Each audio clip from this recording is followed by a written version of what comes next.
Welcome back to another technical deep dive here in the debug zone. Today we're tackling a big question and breaking it down with insights from other users.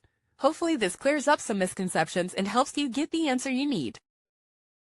So buckle up, stay a little curious, and let's jump right in.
And that's a wrap.